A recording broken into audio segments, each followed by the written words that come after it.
Diving deep into Cardinals baseball with World Series champion Brad Thompson on the Redbird Report podcast on 101 ESPN, driven by Dobbs Tire and Auto Centers. Welcome into another edition of the Redbird Report podcast. I'm Brad Thompson. I'm your host, and the birds are rolling right now. This is a tiny bit more fun than we've had throughout this season. Do the Cardinals still have a record that is under 500? Yeah, there's 6 games under 500. 21 and 27 as I'm doing this podcast here in Cincinnati before the Cardinals start a 4-game set with the Redlegs. But they're winning. They're winning games. They've won 11 of 14. They've gained a ton of ground within the division. Cardinals now are only 5 games back of the first-place Brewers, who they took down 2 of 3 during this homestand. So all of a sudden, a season that appeared to be lost is now found. And again, we all know what this division is. We all realize that the NL Central is not the best division in baseball, but this is the division the Cardinals are in, thankfully so, and they are climbing themselves back into it. Kind of all you can ask for at this point, right? Nobody expected to dig a hole as deep as the Cardinals did. I don't think anybody expected the Cardinals to just continually find different ways to lose ball games, because that's exactly what was happening. You'd hit on a given day, you wouldn't pitch. You'd pitch, you wouldn't hit. You'd do both, you wouldn't field. Like, there were so many things that went wrong for this ball club, but all of a sudden, things have now clicked for the Redbirds. You look at the last 14 games for the Cardinals, and again, they've won 11 of 14.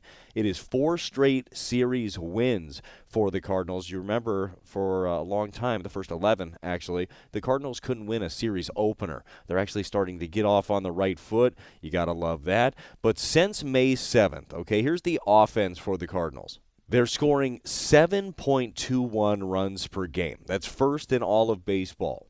They have 29 home runs. That's second in all of baseball, only behind the Yankees since May 7th. They've got an .859 OPS. That's first. And another one that doesn't have anything to do with the power is stolen bases. The Cardinals have stolen 17 bases since May 7th. That's second most in baseball. And it's amazing what you can do on the base paths. You can actually go out and steal some bags and be aggressive when you have leads. So we've seen the Cardinals do a little bit more of that. Something that I believe will be a hallmark of this team is the team speed a little bit later in the season.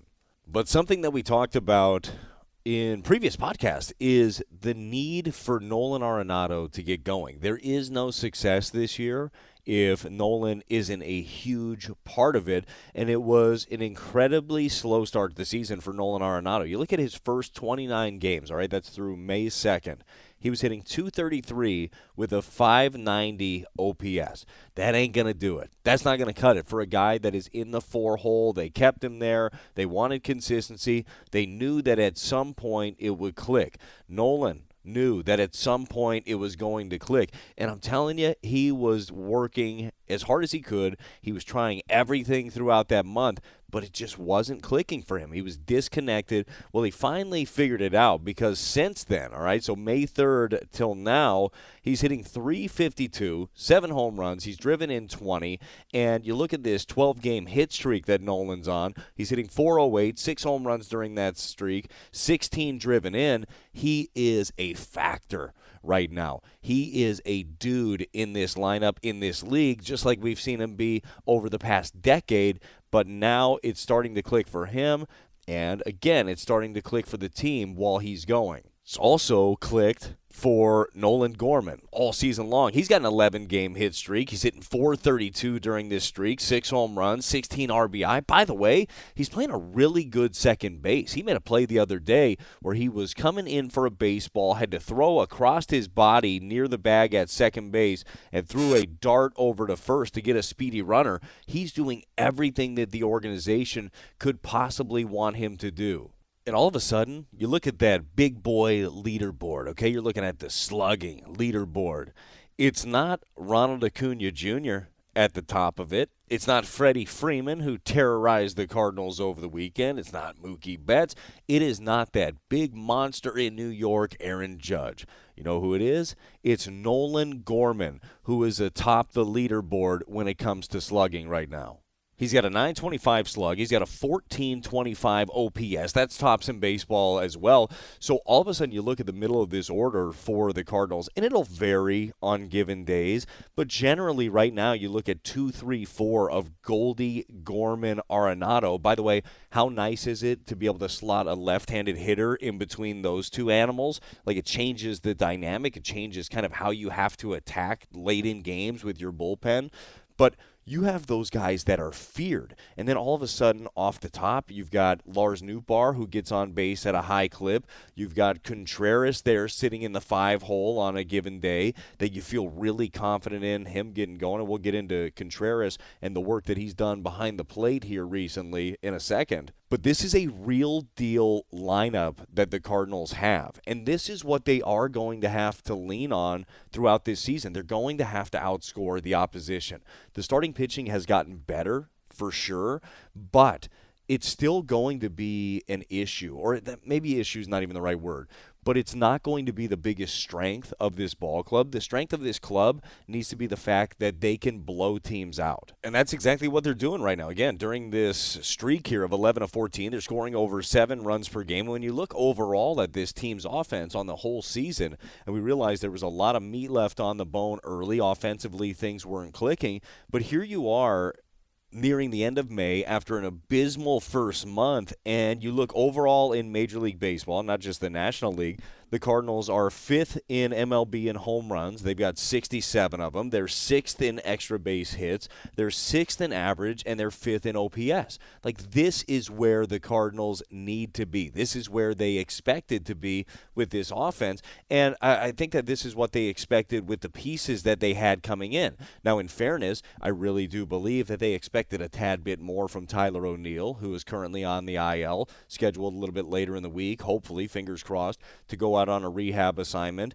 And I think they expected more from Dylan Carlson. Those two guys, again, Dylan also on the IL, can come off Thursday with his ankle injury. But others have stepped up in their stead. And Nolan Gorman, one of the biggest key pieces. Nootbaar, since he's been healthy, has been getting on base. You're just seeing a lot of contributions top to bottom in this Cardinal lineup, but it is going to be anchored by the big guns. If Goldie, Arenado, Contreras, Gorman, if these guys keep doing what they're doing, boy, this has got a chance to be a really fun season. And with the hole that the Cardinals dug themselves, maybe they're not a 95-win team. I don't think it's going to take 95 wins to win this division. The Cardinals will still have to answer the questions about starting pitching. Is it good enough? It has gotten better, certainly here, especially during this stretch. The Cardinals pitching right now, their starters during this 14-game stretch have a 3.58 ERA. That's 10th in baseball, which is a far cry from what they had earlier. I mean, the starting ERA was north of 6 for a while this season, like for a good while this season. So it's nice to see them come back. Innings pitched per game start, they're sitting at 12th during the last 14 games at 5.38 innings. Boy, that would be nice to get starters a little bit deeper into the game. That was the hope yesterday with Jack Flaherty, was to get him deeper. The Cardinals bullpen has been taxed here recently. Unfortunately, Jack was only able to get 4 2/3. He did have a strikeout. Nick Lentz, the home plate umpire, didn't give him a call on the corner, ended up losing the batter, and ultimately had to come out of the ball game and only lasted, again, 4 2/3. By the way, Jack was also great 2 times ago and looked like that ace again. Was really hoping we'd see that same performance, but Jack ended up giving you a chance to win again, and that's all you ask these Cardinal starters at this point to do. Give this offense a chance. Don't dig a hole so deep that you can't get out of it, and the Cardinal starters are doing that. What I was leading into in talking about the starting pitching is that the Cardinals are still going to have to answer questions about their starting pitching. If you want to go win a championship, is this group good enough? That's the question that they're going to have to ask themselves at the trade deadline. It's definitely a question they're going to have to ask themselves in the offseason when they look around, see who's available, see how much they cost, and have to pony up likely for one of those guys. But right now, they're giving you a chance. This offense is giving you a chance, and they're winning a lot of ball games, and it's a lot more fun at the yard. And I know that you guys, if you're listening to this podcast, you're a diehard Cardinal fan, and you're bought in through the thick, through the thin, you're doing it all. Like, you're having more fun, right? We're all having more fun. These guys are having more fun. While they were all saying the right things and truly believing the right things while they were going through that losing streak and just a bad first month, they're humans. So this wears on every single one of them as an individual and a high performer, and especially a high performer that is on a stage like Major League Baseball players are. It is hard to struggle. It really is, because you know that everybody's watching you. You're answering the same questions over and over again, and the one guy that I'm really thinking of the most during that was Nolan Arenado. Nolan wore it. I mean, he was taking this hard. I'm sure that it's easy to say, like, hey, the old cliche in baseball is like, wash it off with the shower and go home. Tomorrow's a new day. Like, that's a great concept. If you can do it, I doubt Nolan could do that because he knows that this team needs him to be successful. But if you stick with the process, if you continue to work hard, if you don't give in to all the BS, then you go out there and you will inevitably perform like these guys have done to get to this level. So I'm proud of them. Like, I'm proud of the group to be able to do what they've done. Now they got to keep doing it, and there's a great opportunity on this road trip to continue to gain ground in this division. You got Cincinnati for 4, you've got Cleveland for 3, so an opportunity to have a really good road trip here and close that gap on the first place Brewers. Again, only 5 games ahead of you at this point. I also think that we would be remiss if we're talking about this offense right now and we don't talk about another guy. How about the resurgence of Paul DeJong? In 23 games back now off of the IL, as you all know, he missed some time with the back in spring training, started the season in Memphis. He's hitting .282, 7 home runs. He's driven in 14. He's got a .953 OPS, and it was another big day at the plate yesterday for Paul DeJong. He scored 4 times. He walked. He singled. Oh, yeah, and he did this. And there's a shot hammered deep left field at the track wall, into the bullpen. That'll do it. DeJong, a 3-run bomb. That the voice of Chip Carey on Bally Sports Midwest as Paul DeJong continues to be an impact player for this Cardinal teams. We all understand the last few years for Paulie D. We know the last 3 years have been forgettable. They've been miserable. They've been awful, but he has been great this season, and it's so fun to watch him have this impact. So that home run that you just heard, that was his 7th home run of the year. And not that this is the be-all, end-all, okay? We understand that I'm going to name off some pretty darn good players here. But Paul DeJong now with 7 homers. He's got more home runs than Dansby Swanson, more home runs than Carlos Correa, more home runs than Trey Turner. Those were the 3 prize shortstops out on the market. He's got more home runs than Xander Bogaerts. That's another one right there. And he's tied with Francisco Lindor. And again, only doing this in 23 games right now. By the way, he's also playing a fantastic shortstop. I think he's making all the plays. He's ranging to the ball. He's got the arm for the position. So congratulations early on to Paul DeJong to be able to have this, because I know that we all basically wrote him off. And I think that he knows that we all wrote him off. And he's not jaded about it. He's not bitter about it. He just wanted to go out there and be better. That's what he's mad about, is the last couple of years for him. But he's making up for it now. Like, this has been so much fun to watch. And again, a guy that you know day in and day out, he's got to be in the lineup. Paulie D has to be there. Another guy that might find himself in the lineup a little bit more, how about Oscar Mercado? Oscar Mercado, a second-round pick by the Cardinals back in 2013. He got shipped off to Cleveland years back, debuted with them. He's been in the big leagues a while, but finally came back to the Cardinals this year as a minor league free agent. The thought was with O'Neill and with Dylan Carlson on the IL, they would bring up Oscar Mercado, and he could steady things in the outfield. Very good defender. He can play center field. He can play either corner for you. I'm not sure they were expecting this. Well, let's see what Mercado can do with 2 strikes. Swing and a shot headed for the gap. That'll get down and score 1. Donovan around second. He's on his way to third. He's got the green light. He's going to score. Mercado breaks it open. It's 3-0. That, again, the voice of Chip Carey on Bally Sports. Chip said I have to get him in on this podcast twice, so there you go. Check both those boxes. But how about that for Mercado? That was the 2 RBI double in the 2nd inning. He had an RBI single in the 4th, and then had the 2 RBI single to right field in the 5th inning. Dude drove in 5 yesterday, and all of a sudden, not just a plus defender in the outfield, but a bat.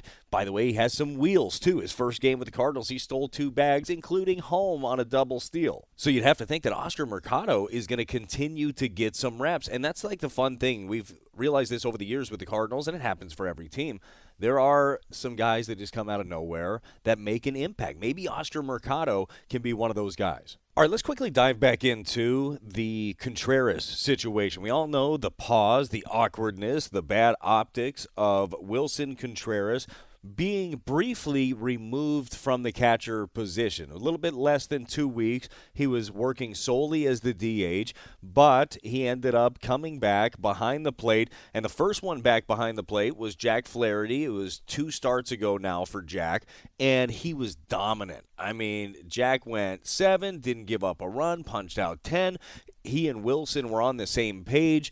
Jack was just raining down praise and compliments for his catcher, and it was so great to see that. But what has happened since then? Well, since then, the Cardinals are now 5-0 with Contreras behind the plate, and certainly the offense has a whole lot to do with the winning that the Cardinals have done. But starters with Contreras have worked well. Again, yesterday, Jack's start didn't get as deep as he would like to, wasn't as economical with his over 100 pitches, but the Cardinals starters have an ERA right around 3 in the last 5 games with Contreras behind the plate. That ERA was closer to 6 before with Contreras behind the plate. Is it the adjustments that Contreras made? I'd say partly. I think that there were some pitches specifically just in Jack's last outing that Contreras actually stole for him. Some breaking balls that he was better at the bottom of the zone and better on the corners than we've seen him in the past. I also think all of the work that Wilson Contreras is putting in with Ollie and with Dusty Blake, the Cardinals pitching coach, and with Andrew Kisner and with the pitching staff, I think that all of this work and all of this homework is paying off. And you'll watch Wilson in between innings. He goes down and he sits on the iPad. He's not playing Fruit Ninja over there, okay? He's digging into the next batters that are coming up, and he's digging into the scouting reports, and he's figuring out exactly how they want to go about it. And all of those things, you might say, oh, everybody does that. No, they don't. Not everybody does that. The best catchers do that, and the best catchers retain all of that information, but they continue to learn, and I think that's exactly where Contreras is getting behind the plate. So he has worked well with the starters, and as we talked about last podcast, the biggest thing and I don't even want to call it a change. It takes time to build this. What they need to build, and when I say they, I mean Contreras and the pitching staff, is trust. You had Yadier Molina for 2 decades. There is trust there when you have that guy with that resume that you know that he knows the right thing to call. He knows you well. He knows what makes you tick. Contreras is the new kid in school, and he's trying to build up that trust with his staff. He's trying to build relationships, and I know that the pitchers are doing the same with him. Contreras is incredibly well-liked. They love the fire, the energy that he plays with. I guarantee you, you're listening to this right now. Again, you're a diehard Cardinal fan. You probably love the way that Contreras is going about it. How about the 2-home-run day that he had a couple of games ago? He hits the home run. He's like walking 8 steps out of the box. He's got the hands up. He's yelling. Like, that's energy. That's excitement. And that's Wilson Contreras. And the biggest key for him is don't lose that. Don't lose that. Through good times, through bad times, he has to be constant. He has to be the same guy. And I think that that's something that he was tiptoeing in the Cardinal clubhouse, I believe, early. Still trying to get a lay of the land and just not sure how to act. You can only be yourself, right? It's a good lesson for all of us. We are who we are. Yes, there are going to be some situations where we clean it up a tiny bit, but overall, it's always best to be you. And that's exactly what Contreras is doing right now, and it is working. He's going to continue to grow behind the plate. The Cardinals pitching staff has an opportunity to make him even better. We always talk about the catcher making the pitcher better, and there's a lot that goes into that. It's framing those pitches. It's calling the right pitches. It's also being a therapist behind the plate. There's a lot of hats that a catcher wears, but the pitching staff could be so much better for Contreras. These 0-2 mistakes that the Cardinals were plagued by for the first month of the season, that's not simply because Contreras put down the wrong fingers. These pitchers threw bad pitches. Like, that's kind of how that goes, and they've taken ownership of that, and that's gotten better. The 2-strike woes have gotten a lot better for the Cardinal pitching staff, Everyone needs to grow, but I love the fact that they are starting to build that trust and that consistency and that continuity behind the plate. And then you're also going to see him DH. You're going to see Kisner get reps behind the plate. And Kiz has done a great job with the role that he has and the opportunity that he was given in the last couple of weeks. So there really have been contributions top to bottom in this team's recent winning. Again, 11 of the last 14. The offense is flying high, and they get to fly to Cincinnati, where the ball flies out of the ballpark at a torrid pace. I gave you the offensive numbers earlier. I gave you the home run numbers, and we expect some big numbers in a 4-game set in Cincinnati. Jordan Montgomery has got the ball this evening as I'm doing this podcast on the first game of a 4-game set against the Reds. Cards would love to give him a little run support. They have not won any of his last 7 starts. So it has been a long run since Jordan's got to shake hands and be happy at the end of the game. And you look at his numbers, he's probably the most consistent starter that the Cardinals have had. So it's time to get him one. He'll be going up against the rookie Brandon Williamson tonight for the Cincinnati Reds. Early one, East Coast game. First pitch is at 5:40, and hopefully we'll have a lot of great stuff to break down. I'm going to try to do another one of these podcasts this week because I got to be honest, I totally slacked last week. That's on me, so I'll do better this week. Thanks for tuning in. Thanks for checking out the Redbird Report. I'll see you again later this week. You've been listening to the Redbird Report podcast with Brad Thompson on 101 ESPN. Driven by Dobbs Tire and Auto Centers. Check out every episode at 101ESPN.com or on your 101 mobile app.